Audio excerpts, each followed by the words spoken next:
Hello, and welcome to another episode of the Big Money Stylist podcast. I'm Danielle. This is Ani. Hello. And we are so excited to be here today because we have a spicy topic, Ani. I'm real bitter Betty right now. You know what? Don't be bitter. Be better, Ani. Fuck no. You know what? I'm going to be bitter for 10 seconds. Okay. No, you know what? So I really want to talk a little bit. It's kind of about, yes, growth, but also customer service. Look. Oh. Don't be mad. Be glad. Sorry. I'm not glad. I'm very mad. Okay, but really, here's something that I know about our industry in general. And this is really just, this isn't even like our industry. Don't be offended. There are some times that we it's like we get a client in the door and then we like stop caring about them. Yeah. And I hate that. And I'm going We to only care about the marketing. Yeah, it's like, oh, well, I marketed to you. You're here. Like, fuck you mentality. And I hate that so much. So I'm going to give you a great example. I ordered a Tesla November of last year. You ordered it that long ago? November 27th, 2020. Cool. Yes, ma'am. I have receipts. So Elon Musk one day was like, I don't care. We're redoing it. Cancel all the orders. So the call that my Tesla lady gave me back beginning of the year now was basically like, hey, we're redoing it. And I'm like, great. She's like, so you can either cancel your order and we'll give you your $100 back or you need to pay 10 grand more. That was like, you only have put $100 down? Yeah, to order Tesla, it's $100 like deposit. Yeah, cool, super rad, whatever. Weird deposit. So here's the crazy thing though. Going in that day, just in general, my first time going into the Tesla store, the experience was amazing. Yeah. It was rad. They were funny. We test drove the cars. The process was easy. And I'm sitting there and I'm like, this is the best. I'll never have another car. Fast forward, not the current experience that we're facing. So when she called me beginning of the year and she was like 10 grand more, or you can have your $100 back. And I was like, well, I feel like you're not actually giving me an option. So I guess I'm just going to pay 10 grand more. Like, yeah. Okay, fine. They moved. That's a big jump. Ma'am, I'm aware that is a very big jump. Yeah. And these are not, I didn't get a cheap car like at all. Yeah. So then it was, okay, it's supposed to be here March. Now it's going to be here April. Now it'll be here July. Now it'll be here August. And we're sitting here mid-August and my account hasn't updated to tell me like the day I pick it up. So she called. Oh, ma'am, you bet your ass I talked to someone. So I text my lady and she's like, kind of like, I don't have an answer for you. So I'm like, okay, I'll get on support with Tesla chat. Not a big deal. And this conversation was really the breaking point for me of realizing like, you don't actually care about your customers at all. You're fucking assholes, all of you. You're very like, I love Elon Musk, but I'm like, wow, the mentality that you have of like, fuck everyone, I'm going to do whatever I want. Your whole company has that. Here's what happened. I'm talking to this guy and I was basically like, hey, like I ordered this back in November. My lease on my current car, I've already extended and they will not extend it unless I get another BMW. Yeah. It's up August 26th. And I was like, can you guarantee me my car will be here? He's like, yes, unless there are production delays. I'm like, wait, that's not a firm yes now. Not a yes. No, we're kind of like, it's not a firm yes. And he wouldn't actually tell me. And so finally I was like, I just have to say like, I'm really disappointed by this. Like if I don't get a date within the next week, like I'm going to have to cancel my order, and I straight up told him. Can you cancel? Yeah, I can. Okay. And I straight up told him, I said, I'm aware that like me buying a $120,000 car, like doesn't matter to you, but like that's a bummer for me. Do you know what his response was? What? Okay, great, thank you, have a nice day. And he ended the chat. That's it? Was it like a live call or like a chat online? No, it was like a chat. His name's Gerard. Oh. We were messaging back and forth. He said, okay, great, thank you, have a nice day. Your chat has ended. And I sat there and I was like, are you... What? And I sat there and I'm like, I never want to be this. And I understand. Tesla's Tesla. Honestly, they can do whatever they want. Respect. Like, you did it. Congrats. I had a response similar to that, but it was from Walmart and I didn't have like super high expectations. And it was over a swing set I ordered and I was on a chat like that. And he was like, great, have a great day. And I was like, I'm not even done asking you a question. And I said that and I was kind of angry. And then he's like, I'm back. Sorry about that. And I was like, oh, okay, thanks. Sorry, recall the last message. I was kind of a dick. Well, I can't believe Walmart has better customer service than Tesla. But I sat there really thinking about it. And yes, I was very, very angry about it because I'm like, this is not a small purchase. Like these are not, that car is more than my current BMW, which is like mind blowing. Yeah. But they just didn't care. Right. And I think that's something really sad that we sometimes have to pay attention to. Well, in any industry that you're at, that yes, there's a certain of like courtesy and like customer service expected when you're bringing someone in, but you can't just like let it go once you have them. And it's so hard too because like you said, Teslas in even their lowest tier car, it's not a cheap car, right? No, it is not. I could understand if like the range was like 15,000 to, you know, something, but when you're dealing with a higher end service, it's like Yes. when you go to BMW, like it's a BMW, you get a quality service based on like you're getting a BMW. Absolutely. And that's the thing, like you would never walk into Lamborghini and they're just like, hey, bye. Like even there, and I know even, yes, Lamborghini does have kind of like a attitude because whatever. Every nice car we've ever purchased, it's been more than easy. Like the sales guys are great. I've never sat and signed for a car for more than 5 minutes. Whereas like when I've bought other cars that were nice, but not like at that level, you sit down and you plan on spending an hour and a half signing papers, going over this and that. Like you literally walk in, he's like here, sign. We're out of there, leaving in like 5 minutes. Like it's so easy. And I think that's why, as a business owner, I really want you to like consider for a moment, like, what is your customer experience like? Yeah. Because it's one thing to be like, oh, it's great, welcome, and rolling out the red carpet. And then once you have them, it's like a weird Stockholm syndrome where they're like, I guess I like you, but we're just kind of stuck here.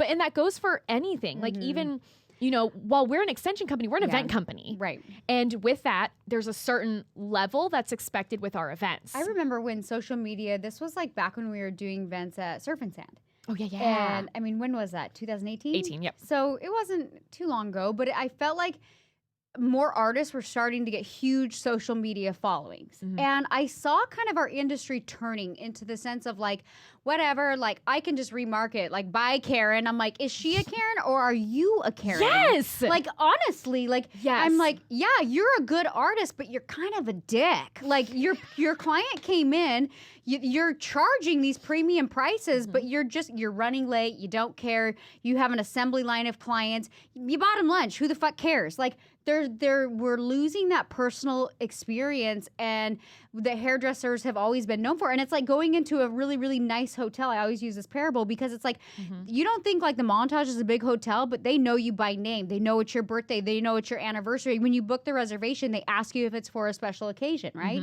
So I think as you get busier, what I saw in our specific industry, it was just like, well, whatever. I'm a great artist kind of ego thing. I can just remarket. I don't really care. Or maybe it was because you were such a great artist, you didn't even know that people were having shitty experiences until the Yelp reviews started piling up. And I'm not going to name anybody, but there's just few really, really, really big fucking names in our industry that if you look at their Yelp review, it's all shit. And I'm like, that's rough. Like, I'm sure they have some good experiences too. Yeah. But when you're known for your bad Yelp experiences, instead of paying somebody off, you should probably take some accountability and say, well, shit, okay, should we change some stuff in our processes? Like, honestly. There for a while, there's an artist, and I'm not going to say who they were, obviously, but there was like a TikTok campaign against them. Yeah. Like, people hated this person, and I'm watching it happen. I was like, this is fucked up. Like, oh man, this is dark. But I like what you're saying, though, that when it comes to that, don't let it get, first off, don't be so disconnected that you don't actually know what's happening. But also, if there's something wrong, like, adjust. What role did you play in that relationship? Like, every client interaction that you have, even though it's a business transaction, what was your role in that transaction and how did you show up? I've had some shitty Yelp reviews in the past, and you bet your ass I learned from those. I'm like, oh fuck, refund Karen right away. Not worth the drama, not worth that. You know, you're gonna have some clients that just are not happy, and that's just how it goes. Like, well, and I think it's so interesting, you know, that so as we're gonna call her Sally. So one of our students actually came to me and she was like, she was in tears. She was so upset over a bad experience with a client. And she's like, well, the client is saying like all of these terrible things about me, da-da-da. And I'm like, well, is it true? She's like, well, no. I'm like, well, I literally was like, let's start at the beginning. I'm like, the client claimed that you were late. Were you late? She's like, well, I mean, yeah, but it was only by 5 minutes. I'm like, hold up. But she set the frame of like, I don't really care about you. And then I'm like, first client of the day, and you're already 5 minutes late. Ooh, now it's a problem. She's like, well, and then I was trying to like bond with her and connect with her because she was telling me about her shit boyfriend. So I was like, she already started the appointment bad. Yeah. Well, then, she's like, well, then the client was like, telling me how terrible her boyfriend was. And I'm like, ooh, I get it. I'm mad at my husband and did it. And I'm like, stop. Number one, I go, I'm hearing this. I don't even know the whole story. I can already tell you were in a fight with your husband that morning and that's what made you late to work, isn't it? She was like, well, And you're like, and then you brought your drama. And she's like, well, yeah, I know. And it's all of a sudden, all these things started going that I'm like, do you see how honestly, like, you're wrong in this situation? Right. Your customer service, you were charging, let's say you're charging $2,000, $3,000, $4,000, $5,000. Your experience was not there. Right. And that's what the client is expecting when they're paying for this. Right. And she already set the frame as like, hey, like the frame was chaotic from the very, very Chaos. beginning. And I get it. Sometimes shit happens. And I've had times where, kid shit, whatever. And I'm like, the first thing I do is I don't like come in all frantic and I'm like, I just come in. I'm like, how are you? I don't necessarily, I make sure that like somebody's there greeting them, taking care of that kind of thing.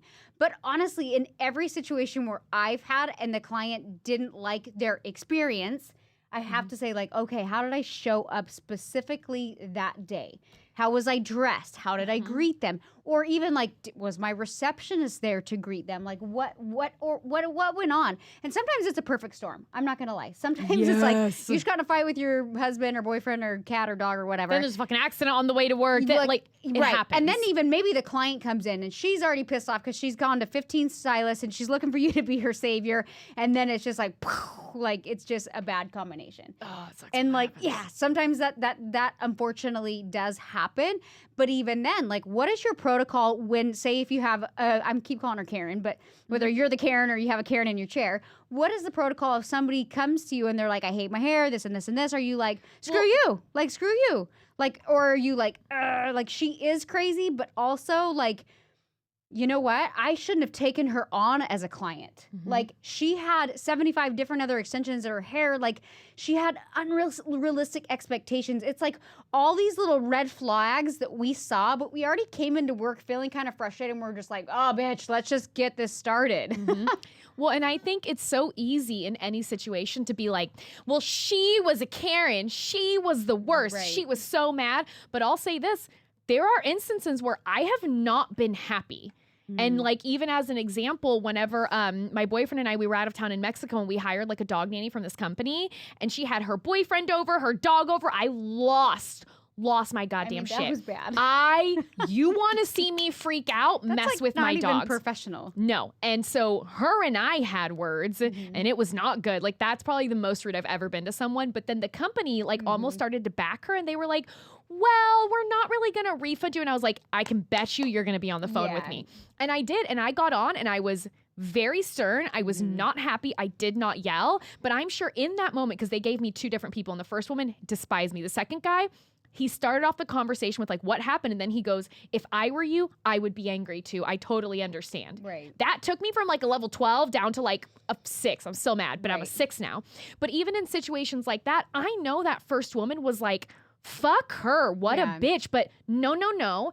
This person went against your policies, did something that she should not have done, and now you're backing them, and you're basically trying to make me seem crazy. That makes their company look stupid. Yes. Yeah. Now I'm angry. Or but even but it's good that they actually were not so lost in their company that somebody actually acknowledged, like, hey, that's not okay. Oh, no. They were first. I went back and forth, calls and emails. I was come hell or high water, I was getting my money back. Someone's going to hear me. But it's situations like that where she might have walked away being like, this woman's such a bitch, but also look at how you treated me though.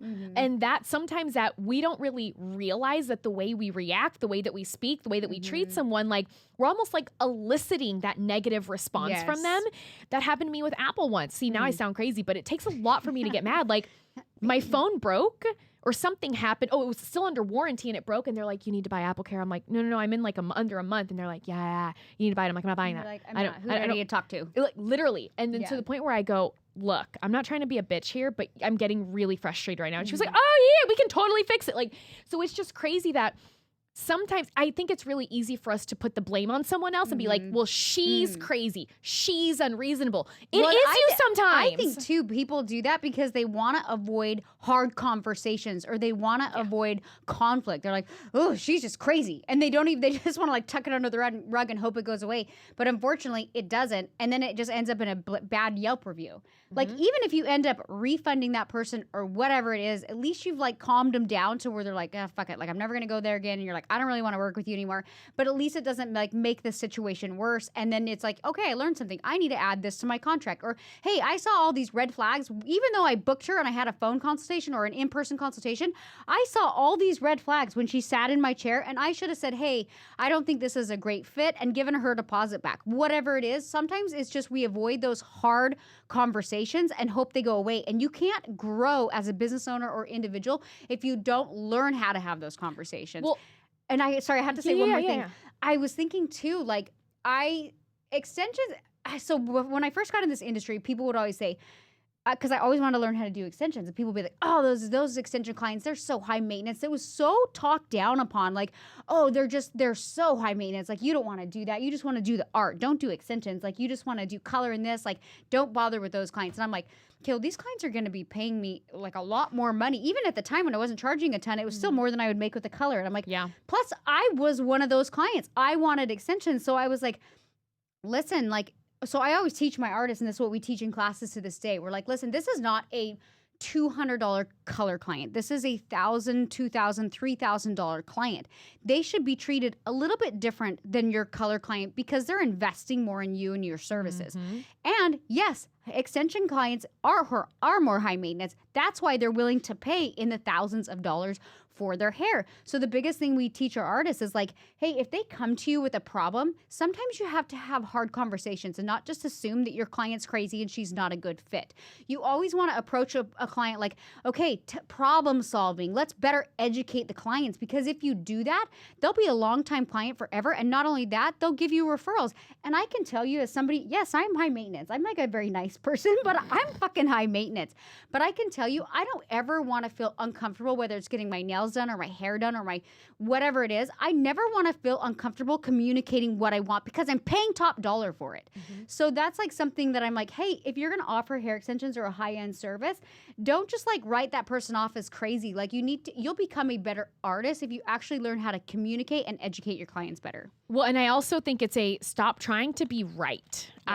I always ask artists whenever they come to me, any of our students, and they're like, oh my gosh, I'm upset this thing happened. I'm like, okay, in this situation, do you want to be right or do you want to win? Because you can't have both. Yeah. You cannot have both, because the minute you say, I want to be right, that means you're deeming the other person to be wrong. Right. And then now it's going to be a battle no matter what. And even like one of my clients actually just the other day, I think she like brushed too hard. She's pretty rough on her hair, and like a bead had slipped. Mm-hmm. And I was in the meeting with you guys, with Isla, and she was texting the salon, and she was like, "Hey, like I need. Oh my god, I'm panicking. I have an event tomorrow. I need to get it fixed." And our receptionist didn't. I mean, truly, she didn't really respond in the way that's expected. Oh. And then the client came to me and was like, I'm freaking out. Like, she sent me an audio almost crying. That's why I stepped out to go to like the bathroom for a minute. And she was like, I don't know what to do. Like, I have an event. Like, what do I do? I sent her audio back and I said, hey girl, I said, take a deep breath. I will have you taken care of before your event tomorrow. Don't worry about it. I can't do it today. I can do it tomorrow morning. I'm in a meeting. Let me finish this up and I will get right back with you. But I don't want you to stress. Right. I will have you taken care of before this event. And she texted back, was like, okay, great, thanks. Yeah. Just like that, the situation was diffused. Right. And guess what? The next morning, and I came in. You weren't trying to be like, well, what'd you do? It was like, I will take care of you. We'll figure this out. At that point, I don't even care what happened. She could have a whole weft hanging out, but you're not like, well, what'd you do? What'd you do? It doesn't matter. So I came in that next morning at 7:30 a.m. So that means I was at the salon at 7 a.m. Just so she could be there at 7:30. She came running in with a bottle of tequila. She's like, I have a present for you. I'm like, unnecessary, but also thank you, ma'am. I will take that. But guess what? It was so interesting when she was leaving. She's like, so she owns a pretty big company, and she goes, I just want to tell you thank you. She goes, the level of customer service that you gave me, she's like, I can't thank you enough. Right. You know what is so interesting too that I try to communicate to artists is like, you need to look at the lifetime value of that client. So what? Like there's been times where clients have come in and they're like, Danielle, I don't know what happened. Like I went to Mexico and I'm like, a shark ate your hair. I get it. Like but to me, I'm like, you know what?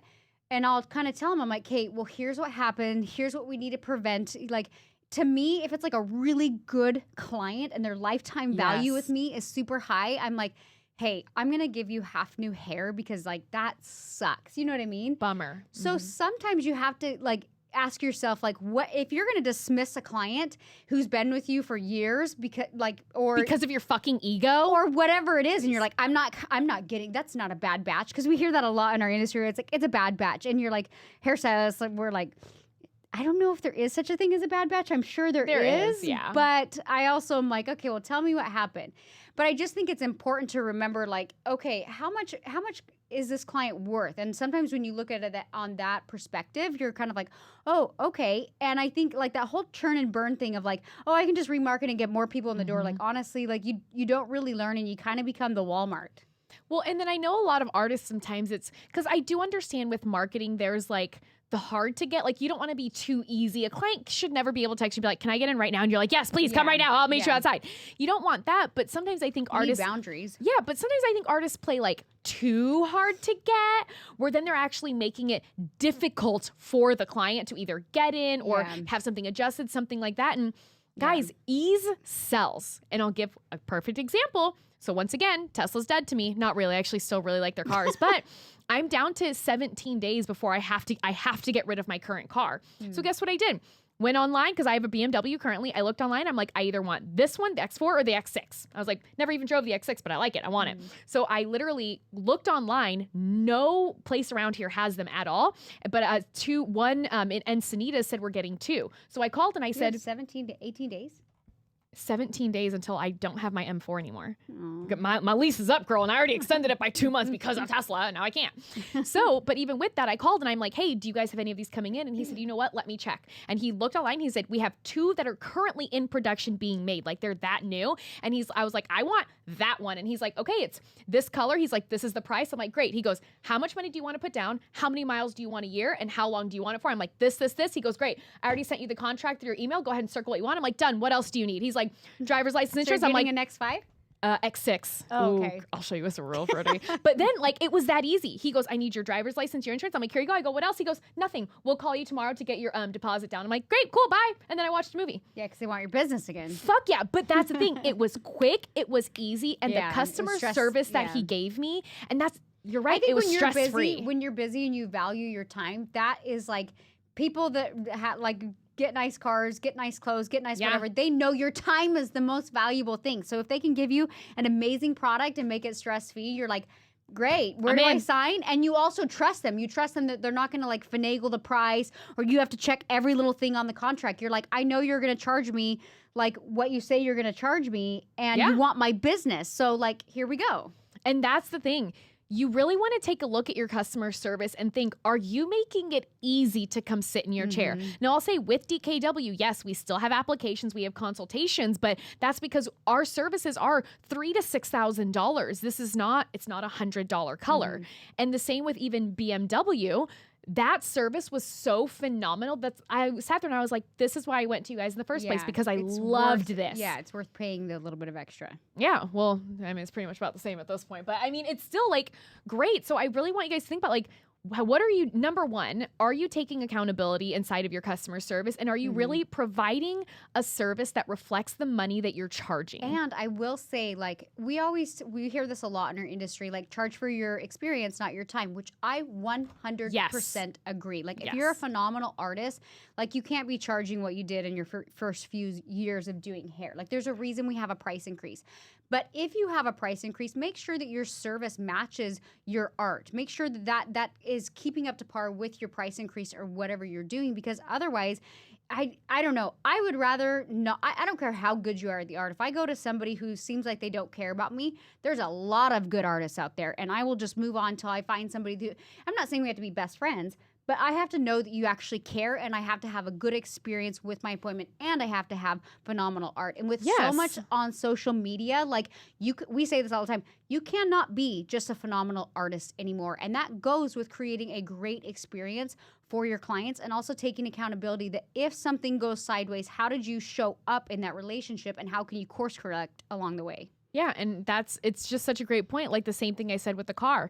The minute I realized, oh, you don't actually care about me, like you don't care about me buying this, then I don't actually care to have your product. Because that just shows me you got me. You got me Yeah. good in the beginning. I'll give you mad props. Buying the car's easy and super fun. But if this is how the rest of the relationship is I'm going done. to be, Yeah. I'm not paying for that. I Yeah. was paying for something much better, and knowing I wasn't Right. going to receive it, I'm out, and I Yeah. will go find someone that will treat me better. Yeah. And I kind of think it goes both ways. Like when you have those clients too that are like, well, I have money. I'll pay you whatever you want. Like if you don't want them in their chair and it's just not a good fit, Aw. like I'm like, So yeah. how about Danielle used to have a client, and I won't say who she was or what she did. But she had a client who has a lot of money. Like a lot. There's like people who are like, yeah, you're pretty wealthy. This was like, oh, you have fuck you money. That's what we always call it. She had fuck you money, but guess what? aggressive. She was a dick. I She know. was such. I'm pretty patient. Like I feel like You're everybody. so patient. I feel like everybody's like, we're gonna throw you the hard one. I'm like, like I just kind of like appreciate. I try to treat people good. But there's very few people that I'm like, I have anxiety working on you. Like She was like, she would come in late. So our appointments to DKW are 3 hours. She would come in late and then be like, I'm gonna be out in 2. Danielle's like, I can't do that. She's like, I want to be like, yeah, it was. She was that client who would be like, I want this, but I want this, but I want this, but I want this. I'm like, I have no idea what you want. I'm like, you're contradicting everything you say. And usually those kind of people don't faze me. And I always just do what I want to do and they end up liking it. And there was like one instance where I did her hair and I was like, I'm just gonna give you exactly what you keep telling me you want. Like she kept coming back to me. She was that client that like she kept coming back to me, but then she would say she didn't like her hair. And I was like, I've had one of why those are where you she's coming back to me then? I've literally had a client where she says down, I'm like, how are we doing? She's like, yeah, I didn't like my hair last time. So today I'm like, But you at keep that coming point, I to was me. like, man, because I'm like really big. I'm like, okay, don't have an ego about it. Like, let's problem solve. Let's figure it out. Yeah. Like, maybe we both have a different opinion about what blonde is, or whatever it is. And by like a year into our appointments, I was like, I'm just going to give you what you keep telling me you think you want. And she didn't like it. And I was like, I knew you wouldn't like it. And then she never came to me again. But secretly, I was like, thank God. yeah, that was, she was a rough one. It was a rough But one. that's something to realize. And I actually think she wanted back on your books, but we told her no. I'm pretty sure she wanted back, and she got fired as a client because that's the thing. That's the thing. Money, because no, here's the thing. That is a That's thing. the thing. First off, that is a thing. Number one, you can get fired as a client, but also it doesn't matter how much money you have. If you're like a stress and a sore spot on my yeah. books all the time, It's very stressful. here's the deal. I can't even give you the level of customer service that you're Yeah. wanting because you stress me out and I dislike Yeah. you so much. So sometimes at that point, it's like, Then you need to just have that conversation where it's like, hey, I think you might be better somewhere else. You're stressing me out. yeah, you probably don't say you're stressing me out, I but know. It's like, breakup conversations are hard, but they do happen in the industry. That's why. I wait. If you ever have a client sits in your chair and they're like, I like the last 3 stylists didn't want to do my hair anymore. Don't do it. This was forever ago, but I used to take checks. And I actually really liked this client. She was super cool. Like we vibed. And she I already know where this is she'd come in and I'd be like, you need new hair, girl. And like, she'd be like, okay, do your thing. And like, whatever. And I do it. And then I tell her the price. She'd be like, oh, I don't have enough money. I'll come back on Friday. And I'm like, bitch, it's Tuesday. You're not coming back on Friday. And I was like, oh no. And I would tell her, like, no, I need it by like the end of the day. I'll be here until 5. I was pretty direct with her. And then Yeah. she'd give me checks and I'd go to deposit them and like they would never clear. Oh my god. And I finally called her one day, and because I saw her on my books, and I was like, "Hey, I'm taking your appointment off my books." And she's like, "Why?" And I was like, "I've had this conversation with you for like probably 6 months. Like you never pay on time. Your checks always bounce. Like I can't have you on my books anymore." And I just was like really sweet but very honest. And she's like, "It was the most awkward conversation I think I've ever had in my career." She was like begging. She's like, "No, please, please, please. It won't happen again." And I was like, "No. I've let it go on for quite too long. I'm so sorry. Like, I really like you as an individual, but it's just not going to work out." I'm sweating so for awkward. you. But it felt so good. I was like, I had to do that. But are you so glad you stuck to your guns in that moment? I later ran into her, and I was like, this is weird. But I just like, how are you? Of course, I was nice. And then she called and she went to book at the salon, and I had to call her again and be like, hi, it's still no, but I'm so glad you're doing good. It was so awkward. Oh, no. I know. But anyway. Well, that awkward Yeah. story brings us to the end of the podcast. Well, So- just know, like, just if I were going to end this podcast, I would just say, like, what does your customer service look like? I don't care if you've been in the industry 5 years, 10 years, and you're a phenomenal artist. Does your customer service match your art? And then the other thing I would say is anytime you have a bad Yelp review, even if it's on a crazy Karen, what could you have done differently so that things went a little bit smoother? Even if it's something you don't want to work on, maybe there's something that you saw that you're going to implement in your contracts or whatever it is so that you make a smoother process for yourself. There's always something that you can learn, even if you don't necessarily agree with that person's opinion of like what went south. Yeah. So guys, thank you for being here with us today. We have no more classes left for the rest of the year. But you guys, you know what? Okay, so I'm doing my little pitch like I'm going to. So we have a 1-year academy program. It's $15,000. It's not cheap. It is a 1-year program where you have coaches and assignments. It's not overwhelming, but we do want our artists to have success. We have a money back guarantee. So we know if you're an artist, there is a shit ton of hand-tied systems that you can learn.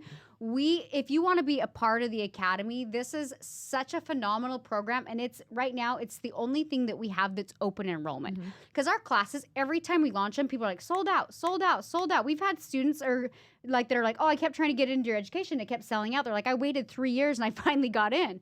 So this is the first time that if you want in and you know you've been following for a while, we do have open enrollment. You can go to mbr.education to find out more information on that. We have financing. We have so many cool things going on with this program. We're so passionate about our students having results, and we know this works. So again, if you're a hairstylist, go to mbr.education for more information. And we'll see you next See you week. next week.